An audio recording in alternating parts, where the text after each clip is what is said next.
Hi! Welcome to my YouTube channel again. At kung bago ka lang sa aking channel, please subscribe and click the notification bell para lagi kang updated sa mga tutorial kong about GCash. At ng mga nalalaman ko at lahat ng mga natutunan ko ay isi-share ko rin dito sa YouTube channel. Ngayon ay ang ating topic ay magpapaload gamit ang GCash account natin. Paano ba magpa-load gamit ang GCash account?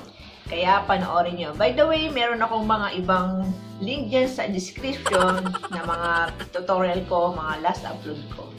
Yan.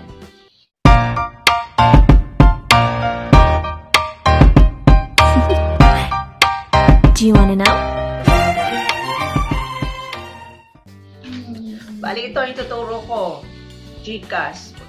Punta tayo sa GCash account. Pinutin natin yung apat na pin natin.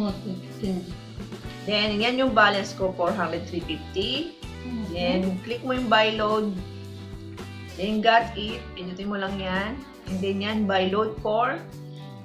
Pinutin mo yung kung kaninong number mong ipapaload. Sa'yo ba o sa kaibigan mo. Yan.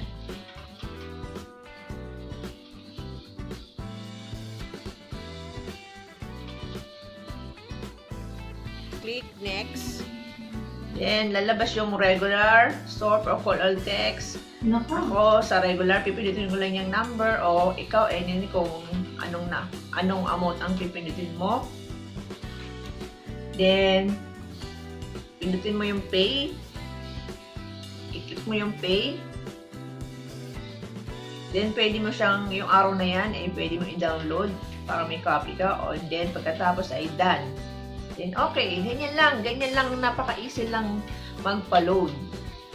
Yan, 394 na lang yung balance ko sa GCash kasi nabawasan na siya ng 10 pesos. Yan lang, at sana na intindihan nyo yung aking tutorial. Napaka-easy lang, di ba? Magpa-load.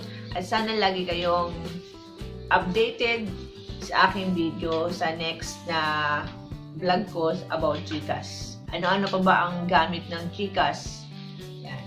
Bye-bye!